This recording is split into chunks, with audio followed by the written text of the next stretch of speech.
Guys, I just wanted to shoot a quick kind of update video for you all, and I want to start off by apologizing for a few things. One, I want to apologize for my absence and not having as many videos up as I'd like. I have been out, I have been filming a lot of videos.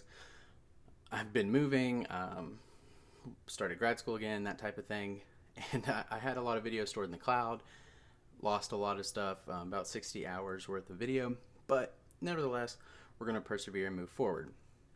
So this video is kind of important because it's going to give a placeholder up until this point.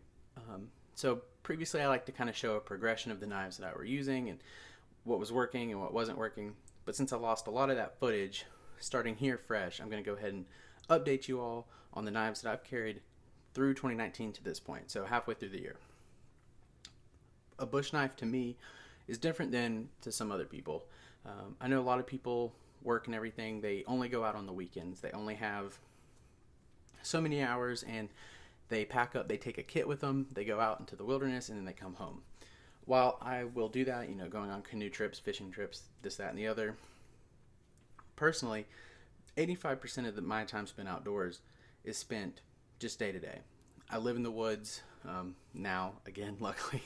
But yeah, I'm going out almost every day trying to at least get a fire going by a ferro rod or friction fire, looking for wild edibles, or just tracking game just to see the movements of wildlife in my area, to working on shelters. I have a really cool video coming up where I'm trying to build a more permanent type shelter, and I have some really exciting stuff coming in the next, probably within the next year, where things have kind of fallen in line. Life's gotten a little bit easier, and it's worked out to the point where I think we're going to try to do some homesteading type of thing, some small sustainable living. So those videos hopefully will be coming down the pipe, but this is still just a bushcraft channel, so I'll try to transition into that if that's something that everyone would like to see. But we'll go ahead here and start from my least used to my most used. So first of all, we're going to go with this one just because I got it not very long ago, so therefore it's the least used for me. This is a Sergeant Edge Tool PSK. So this is a really awesome knife, but it isn't as small as like a PSK from Bark River or some other manufacturers. This is actually, you can still get a full grip on it. It has a nice Scandinavian grind. I like that they left the black kind of color on the blade. Natural canvas micarta scales. Hollow pins, which I'm not for or against really, but very awesome knife. Super sharp, and the spine on that is phenomenal for striking a ferro rod. It does come, at least this model, came with a little Kydex sheath, and I kind of got that as a birthday present, so just a couple months old. Haven't really used that one very much so far. Next, we'll go into my newest knife, which has actually had more bush time than that one in just like the last week. So here is, now I've had this model before, but this is the newest of that model. This is a Bark River Mini Aurora in 3V. I've said before, in my smaller knives I do like 3V.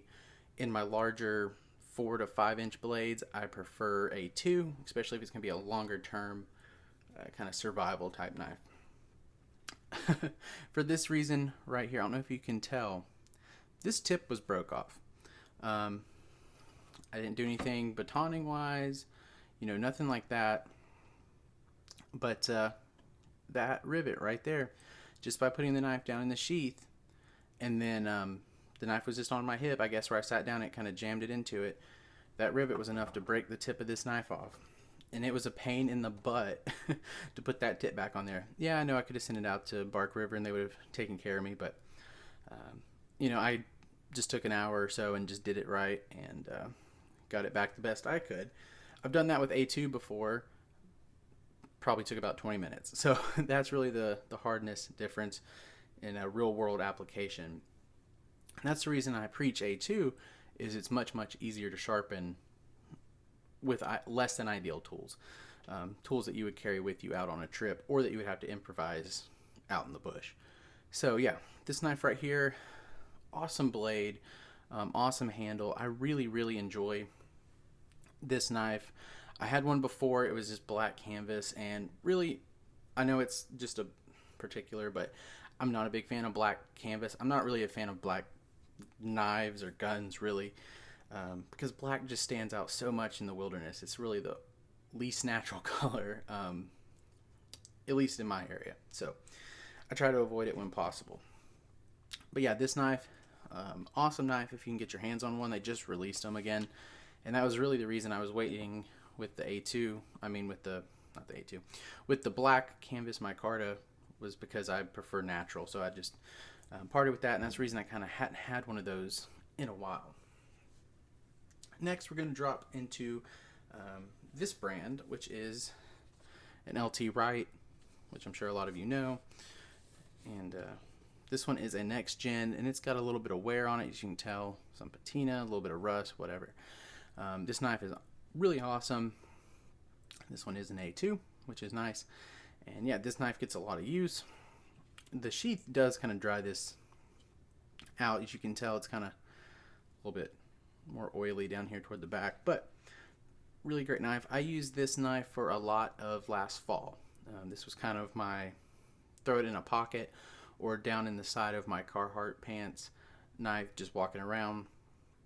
And so yeah, this knife got a lot of use, a lot of in-town use, honestly. I did use it in a couple of day hikes, and it did just fine. Not my favorite grind in the world, but the profile is very, very nice. Super sharp. I've sharpened it a few times, but it's A2. The sheaths that come with these, I really do like them. They're just kind of a pouch sheath, which is, I just wish every knife would come with either this sheath or something like this. Those are just simple and they work. So that was my next most used knife. Now, we're going to bring out an oldie but a goodie here. If you go back through my entire time spent outdoors, I would say that this knife is in a very close tie with another knife, but I would say I went back through and thought about all the videos and everything. This knife has been with me and used more than any other knife. I finally got it a new sheath. The other one, I had wore it so much, and this one's starting to do it right there. I wore through the leather on the sheath. The stitching didn't give up. I had to wet form it a couple different times, and then I had to wax it eventually to keep it from falling out. But yeah, I just wore the sheath out. So if that tells you how much I had used this knife. This is my Mini North Star, or North Star EDC is this model. The Mini North Star was my original one from a few years back in A2. I regretfully traded it and then had to pick up this 3V model, which is great for everyday carry. This one has kind of a unique colored kind of scale to it. I can't even remember what it was. It was just the one that was available when I bought it new, so I just went with it. But yeah, 3V, as you can tell by the edge, I've had to sharpen it in less than ideal means, but will still pop hair. I could sit down and polish it back out, but I really don't care, honestly. I actually had to sharpen this one. I've had to sharpen it on a rock before and with sand just to demonstrate a point. I did break the tip off of this one as well, but that was broken off because it was dropped, and then another time it was... Long story short, I had to put the tip back on this one as well and sharpen it. But super awesome knife. Really, really handy size. My favorite, probably to this day, still friction fire knife. It just feels right when I hold it. Now, up next would be a knife that I really kind of went for this year, and that would be this Mora. This is the Garberg in carbon steel. As you can tell, I've sharpened it. I try to keep this one a little bit nicer than I kept my stainless ones. They kind of just got beat up and fish blood and everything, but this one, I really do like it. I like the carbon a little bit more than the stainless. It's a Mora. It's an awesome knife. The spine on this is fabulous for striking a fair rod. And this is a sheath I just whipped up in about, I don't know, 30 minutes or so. It's not very pretty, but it's functional and it works. So yeah, I carried this one a lot when I was planning on being out. So the days where I was like, hey, we're going on an overnight, we're going on a hammock camp, we're doing, a winter kind of minimal bushcraft gear type of thing, this is a knife that I put on my hip. And it really kind of took the place of my big knife. That was really the only big knife that I've used in the last year to 6 months, really. This video is kind of going back to fall 2018. So from September through now, these are the knives that I'm really kind of counting on. So the next two are the same model, but different. Obviously they're different, but same model. This one right here and this one right here. These are both ultralight bushcrafters, and trying to get this cord out of the way.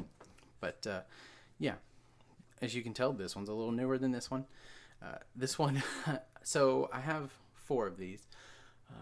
I traded one to a buddy of mine, so technically I only have 3 right now, but he has my very old first black canvas micarta, first production run. I can't even remember. It's really old. I don't know. It was like the first one that I ever had years ago. Beat the crap out of that one. It still works fine. I cleaned it up for him. So yeah, he's using it right now. But then I got a different one that kind of just rides in a fishing pack. It doesn't really get much use anymore since I got this one. So this one has become pretty much my everyday carry knife since I got it, essentially, but for the most part over the last year. And this sheath was brand new in July last year. So I switched the sheath out. It did not come with this sheath. I have to order these because I despise the sheaths that a lot of Bark Rivers come with. I hate to say it. They make fantastic knives, fantastic designs. Comes with a lot of handle options, but the sheaths on some of them are atrocious. And I hate to say that about a company that I really like, but I gotta be honest. Every knife should either come with this sheath, the sheath that comes with a Bravo 1 that has the little hook flap, or the bushcraft style, like a squared off bottom sheaths. That Highlander sheath, I think is what it's called, the one that's higher on this, like, it's weird the way it is. It's like flipped. You almost want to put the knife in backwards. At least I do. I hate that sheath, and it comes with a lot of knives. So I usually just trade them out to somebody else or throw them away, or they're in a box somewhere. I don't even know. But so in about a year worth of use on a knife like this, this sheath. So that's about the wear. You can see that high spot right there. I guess that just rubs on vehicles and against packs and stuff. I guess I don't know why it wears out, but it does right there. You can tell that one's starting to a little bit. I suspect I'll probably get another year if I carry this one every day. But here we go. So they're both in 3V. This one is in a type of wood. I'm not really familiar. I don't really care. This one here is in natural canvas micarta, which is probably my favorite. I actually found a way to kind of keep that roughed up metal look. So what I would used to do is I would sharpen the knives with sandpaper and a strop, and I would go up to 1,000, 2,000. This one has been sharpened more than that one, but if you kind of see, if you never go below 800, you don't really polish the thicker scratches out, which I kind of like the way it looks. Used to, I would go down and start at 3 and work to 2,000. It polishes them out too well, I think. But I mean, if you want to spend the time on it, but I usually just start at 800, go through, a repetition of stropping that way, 1,000, 2,000, and then just finish off with leather. And these knives stay shaving sharp for quite a while because they are 3V. This one right here has started to get a lot of use on it. And if I can show this on video, look at the thickness difference in these handles. That's one thing about Bark River. They come hand finished. So really it's just up to who finished the knife that day of what kind of handle thickness you're going to get. I like this one for everyday carry because it is so thin, and it, just for everyday task or just carving a quick friction fire set, it does fine. No issues at all. But for more of a bushcraft knife, a knife I'm going to go out and be using for these tasks I'm about to talk about, this handle is much, much more comfortable and I can use it a lot longer. I do wear large to extra large gloves though, so that could just be me. My other, my Carter versions that I've had over the years were more along the lines of this, maybe a little bit thinner, but this wood model definitely has been the thinnest that I've ever received. But it still feels really nice in the hand. So I'll just line these up here for you to look at while I talk about a quick topic that I think is important. The we'll just put all Bark Rivers up there. How about that? Since they probably are my favorite knife manufacturer. Anyway. So yeah, I mean, if you wanted some, and you can tell by the size of knives, these are everyday carry knives. Like I was saying, I need a knife that I can carry every day on my belt, down in a pocket, something like that, that allows me to have a knife at hand that I can go do these following tasks. So an EDC size bush knife for me needs to complete 5 skills, really. I need to be able to take this knife and walk out into the woods with just this knife and build friction fire. That's kind of the goal. And the reason is I use that test because you do have to be able to carve with it. It does have to have a fine enough point that you can get your divot. Yeah, so it's a test of its carving ability. The next one is it has to be able to skin animals. So it has to have a profile and a size that is applicable for skinning larger game and smaller game, even fish. So I've skinned deer with a Bravo 1, Bravo 1.5, but I've also skinned deer with a Little Creek. So it can be done for deer for any size. But as soon as you go down to squirrels, rabbits, and like trout, larger knives just don't work as well. They're, a Little Creek is probably better than these at it, but a Little Creek obviously can't do a lot of things that these can. So these are the in-between for me. And going on to my next point, I need to be able to baton wood.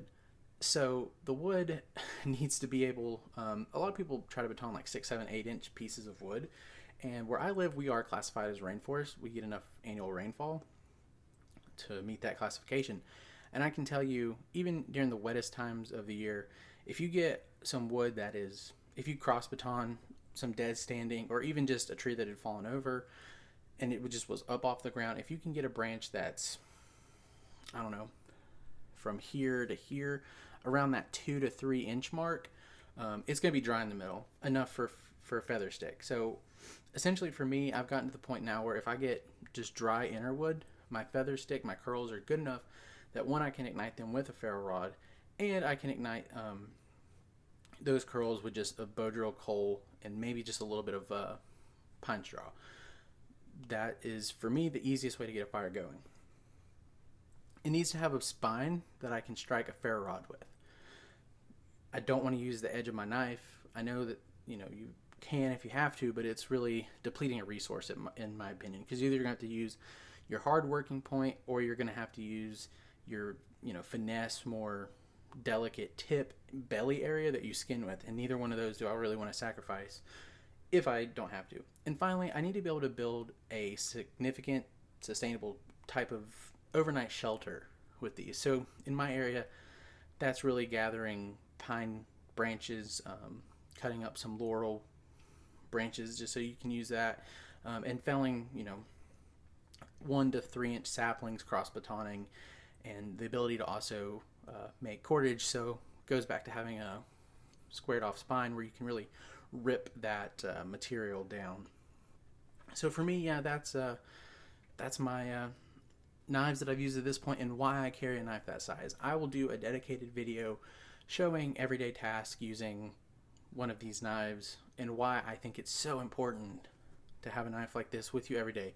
I see a lot of people carrying like a Swiss Army knife and then like a Benchmade or something, which is fine. I do carry those types of knives, but if you live in the wilderness or you plan on even remotely being near the wilderness, having a knife like this could save your life. I drive 40 to 60 miles every time I want to go to town, to the main town, and I drive on back roads. I have an old Jeep. I don't like interstate driving anyway. So a lot of times I'm spending a lot of my time driving on back roads, and they're very curvy. During the winter, I see people off the side of the road all the time. I've even seen the roads closed, and then you're on the side of a mountain and you can't get back out. So you never know what's on you is what you're gonna have to make do with. Obviously, I keep more gear in my vehicle, but just giving that as an example. So thank you guys for watching. Let me know below what your most used knives for 2019 are, and hope to see you in the next one.